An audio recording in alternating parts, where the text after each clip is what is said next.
नमस्कार सर्वांना. स्वागत आहे सर्वांचं त्या शिक्षणाचा या आपल्या यूट्यूब चॅनलवरती. तर बघा, पुन्हा एकदा आपण सीटेटमधील मराठी विषयाचे PYQ आपण पाहणार आहोत. पेडागॉजीवरील प्रश्न पाहणार आहोत. तर बघा, पहिला प्रश्न आपला काय आहे? तर पहिला प्रश्न आहे आपला, भाषेच्या अभ्यासक्रमात साहित्यिक मजकुराचा समावेश करण्याच्या दृष्टीने खालीलपैकी कोणती बाब सर्वात कमी महत्त्वाची आहे? तर बघा, पर्याय आहे आपला पर्याय क्रमांक 1, मजकूर अधिकृत असतो. 2, मजकूर वाचल्याने विद्यार्थ्यांना दुसऱ्या सांस्कृतिक बाबींची माहिती मिळते. पर्याय क्रमांक 3 आहे, विद्यार्थ्यांना मजकूर वाचून वैयक्तिक मत मांडण्यास प्रोत्साहन मिळते. आणि 4 आहे, मजकुरामुळे फक्त वाचन आणि श्रवण कौशल्यामध्ये वाढ होते. तर बघा, याचं योग्य उत्तर काय आहे? आपलं पर्याय क्रमांक 4, मजकुरामुळे फक्त वाचन आणि श्रवण कौशल्यामध्ये काय होते? तर वाढ होते. हे आपलं योग्य उत्तर आहे. तर बघा, काय प्रश्न होता? भाषेच्या अभ्यासक्रमात साहित्यिक मजकुराचा महत्त्व कशासाठी आहे? हे प्रश्न आपला होता. तर काय होतं? तर साहित्य मजकुरामुळे काय होतं? फक्त वाचन आणि श्रवण कौशल्यामध्ये वाढ होते. तर बघूया पुढचा प्रश्न, खालीलपैकी कोणते विधान सत्य आहे? तर बघा, 1 आहे, विरामचिन्हामुळे वाक्यात क्वचितच बदल होतो. 2 आहे, विरामचिन्हामुळे मजकुराचे सौंदर्य वाढते. 3 आहे, विरामचिन्हामुळे मजकूर वाचताना अडथळा निर्माण होतो. आणि 4 आहे, विरामचिन्हे वाक्याचा अर्थ बदलू शकतात. तर बघा, आपल्याला माहिती आहे की वाक्यामध्ये विरामचिन्ह किती महत्त्वाचं असतं. जिथं आपण विरामचिन्ह देतो तिथून आपलं वेगळं वाक्य होऊन जातं. तर काय आहे मग या प्रश्नाचं योग्य उत्तर? पर्याय क्रमांक 4, विरामचिन्हे वाक्याचा अर्थ बदलू शकतात. हे आपल्याला माहिती आहे, म्हणून योग्य उत्तर आहे पर्याय क्रमांक 4. तर पुढचा प्रश्न आहे आपला, पुढचा प्रश्न बघूया, विद्यार्थ्याच्या लेखनाचे मूल्यमापन करताना प्रामुख्याने खालीलपैकी कोणत्या गोष्टीवर भर द्यावा? तर बघा, विद्यार्थ्यांच्या लेखनाचं आपण मूल्यमापन करणार आहे, तर तसं करताना आपण कोणत्या गोष्टींवरती भर द्यायचा आहे? तर बघा, पर्याय आहेत आपले. 1 आहे, कल्पनांचे सादरीकरण. 3 आहे, 2 आहे, मर्यादित शब्दसंख्या. आणि 3 आहे, म्हणी आणि वाक्यप्रचार याचा उपयोग. आणि 4 आहे, अचूक शुद्ध लेखन आणि व्याकरण. तर बघा, विद्यार्थ्यांनी जे लिहिले त्याचं आपण मूल्यमापन करणार आहे. तर त्याच्यामध्ये आपण काय करणार आहे? मर्यादित शब्दसंख्या बघणार आहे का, की त्यांनी किती लिहिले किती नाही? तर नाही, म्हणजे तो मजकूर मोठा आहे का छोटा हे आपण बघणार नाही. आता त्याच्यामध्ये त्याने म्हणी लिहिले का वाक्यप्रचार लिहिले, याचा उपयोग त्याच्यामध्ये केलाय का हे पाहणार का? तर नाही. तर त्याचं शुद्ध लेखन बरोबर आहे किंवा चूक आहे हे तर आपण पाहतो, पण इथं हे महत्त्वाचं नसून इथं काय महत्त्वाचं आहे? तर कल्पनांचे सादरीकरण. सर्वात पहिला त्यांना त्याची जी कल्पना आहे ती तिथं मांडली पाहिजे, प्रस्तुत केली पाहिजे. त्याच्यानंतर मग आपण पुढील चुका पाहणार, त्याच्यामध्ये शुद्ध लेखन आणि व्याकरणचा भाग. पण सर्वात पहिला म्हणजे काय आहे? त्याचं लेखन बघताना, विद्यार्थ्यांचं लेखन बघताना आपण काय बघणार आहे? त्याच्या कल्पनांचं सादरीकरण, म्हणजे त्याच्या डोक्यामध्ये कोणती कल्पना आहे आणि त्याने कोणत्या प्रकारे ते तिथं मांडलेली आहे किंवा लिहिलेली आहे. म्हणून योग्य उत्तर आहे पर्याय क्रमांक 1, कल्पनांचे सादरीकरण. पुढचा प्रश्न आहे आपला, राष्ट्रीय अभ्यासक्रम रूपरेषा 2005 मध्ये. तर बघा, राष्ट्रीय अभ्यासक्रम रूपरेषा 2005 मध्ये नॅशनल करिक्युलम फ्रेमवर्क 2005 खालीलपैकी कोणत्या मार्गदर्शक तक्त्यांचा समावेश केलेला नाही? तर बघा, नॅशनल करिक्युलम फ्रेमवर्क 2005 मध्ये कोणत्या तक्त्यांचा समावेश केलेला नाही, असा आपला प्रश्न आहे. तर बघा, ऑप्शन पाहूया. ऑप्शन आहेत आपले, पर्याय क्रमांक 1, घोकंपट्टी पद्धतीने किंवा पारंपरिक पद्धतीने चाललेल्या शिक्षणाची त्या पद्धतीपासून फारकत करणे. पुढचा पर्याय आहे, अभ्यासक्रम पुस्तक केंद्रित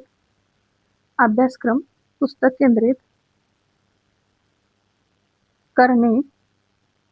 अभ्यासक्रम पुस्तक केंद्रित करणे. 3, मूल्यमापन पद्धती, परीक्षा पद्धती जास्त लवचिक आणि शालेय जीवनाशी एकरूप करणे. आणि 4 आहे, शालेय ज्ञानाची शालाबाह्य परिस्थितीशी सांगड घालणे. तर आपलं योग्य उत्तर आहे पर्याय क्रमांक 2, अभ्यासक्रम पाठ्यपुस्तक केंद्रित करणे. काय आहे? तर नॅशनल करिक्युलम फ्रेमवर्क 2005चं काय आहे? हे मार्गदर्शक तत्वाचा समावेश केलेला नाही, की अभ्यासक्रम पाठ्यपुस्तक केंद्रित करणे हे याचं काय नाही तर तत्व नाही. लक्षात ठेवा, इथं आपल्याला प्रश्न विचारलेला आहे की तत्व नाही, कोणतं तत्व नाही. तर अभ्यासक्रम पाठ्यपुस्तकाशीच रिलेटेड असावा असं नाही, त्यांना बाहेरच्या जगाचं सुद्धा ज्ञान देणं, इतर व्यावहारिक गोष्टी सुद्धा शिकवणं हे सुद्धा अत्यंत गरजेचं आहे. जसे की शालेय ज्ञानाची शालाबाह्य परिस्थितीशी सांगड घालणे हे सुद्धा बरोबर आहे. मूल्यमापन पद्धती, परीक्षा पद्धती जास्त लवचिक आणि शालेय जीवनाशी एकरूप करणे हे सुद्धा बरोबर आहे. पण हे बरोबर नाही. फक्त पुस्तकच विद्यार्थ्यांना दाखवणे, पुस्तकाशीच रिलेटेड विद्यार्थ्यांची माहिती ठेवणे हे बरोबर नाही. म्हणून हे याचं तत्व नाही किंवा हे याचं तत्व लिहिलेलं नाही. म्हणून आपलं योग्य उत्तर आहे पर्याय क्रमांक 2. तर पुढचा प्रश्न बघूया. पुढचा प्रश्न आहे आपला, काय झाले, कसे झाले, काय झाले, कसे झाले, कुठे झाले, केव्हा झाले, त्याचा परिणाम काय झाला, याचे शाब्दिक वर्णन म्हणजे. तर बघा, पर्याय आहे 1 स्वाध्याय, 2 आहे प्रसंग अहवाल, 3 आहे पदनिश्चयन श्रेणी, इथं पदनिश्चयन आहे, पदनिश्चयन श्रेणी, आणि 4 आहे प्रकल्प कार्य. तर बघा, याचं योग्य उत्तर आहे आपलं प्रसंग अहवाल, हे याचं योग्य उत्तर येणार आहे. पुढचा प्रश्न आहे आपला, विद्यार्थ्यांच्या भाषा शिक्षणातील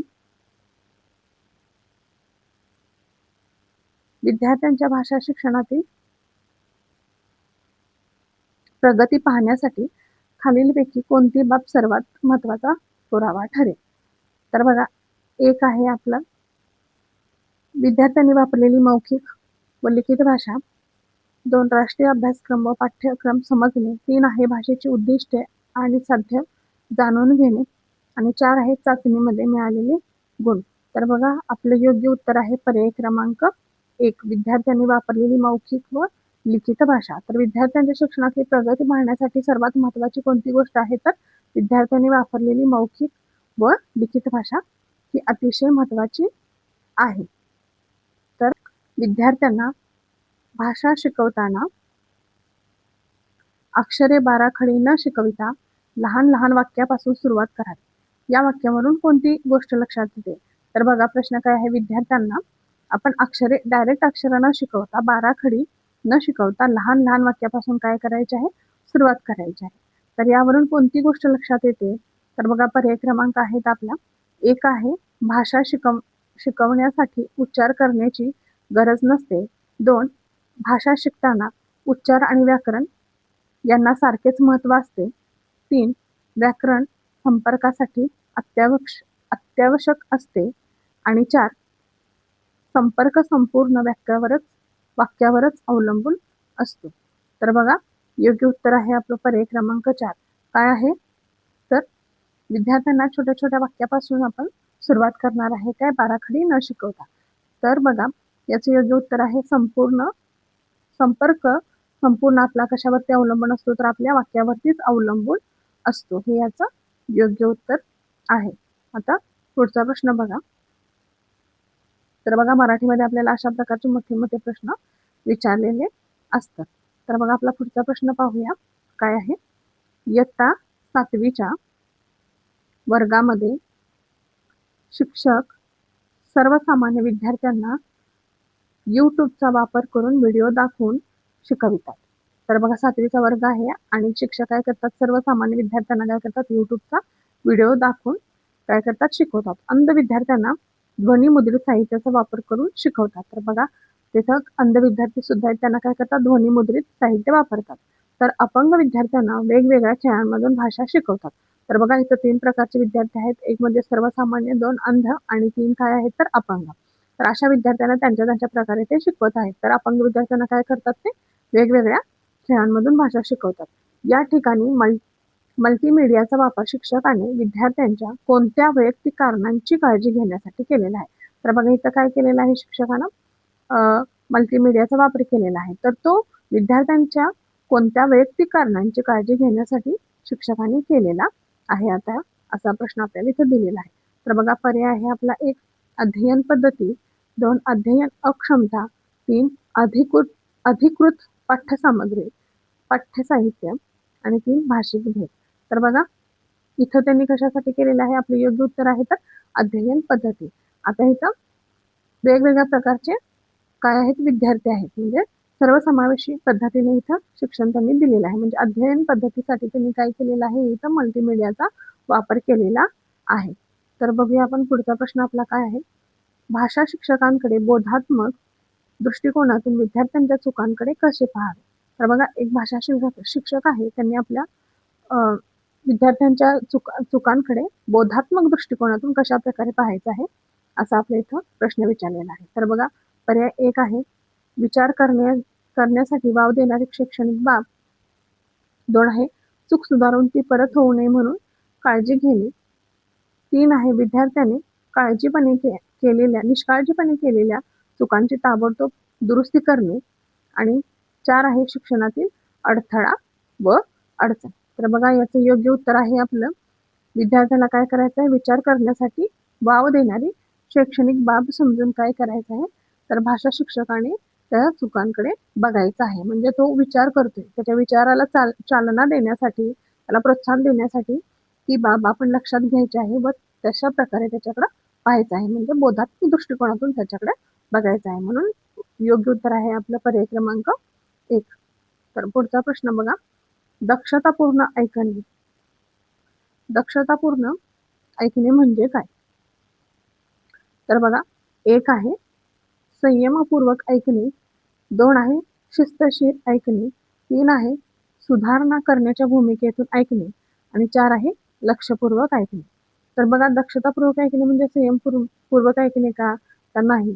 तर शिस्त पद्धतीने ऐकणे का, तर नाही. तर आता दक्षतापूर्वक ऐकणे, सुधारणा करणे ह्याचा काय उपयोग आहे का, तर नाही. तर याचे उत्तर काय आहे, तर लक्षपूर्वक, अतिशय लक्ष देऊन आपण ऐकतो, त्याला काय म्हणतो आपण, तर दक्षतापूर्वक ऐकणे असे म्हणतो. तर बघा, पुढचा प्रश्न आपला आहे, मूक वाचनाने वाचकाला खालीलपैकी कोणत्या गोष्टींचा सर्वात कमी लाभ होतो.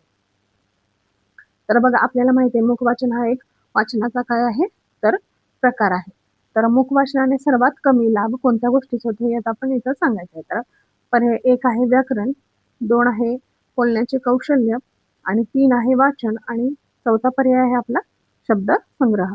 तर बघा, याचं योग्य उत्तर आहे आपलं बोलण्याचे कौशल्य. तर बघा, मुखवाचन आपण करणार आहे. मुखवाचन करताना आपण बोलतो का रे, तर नाही.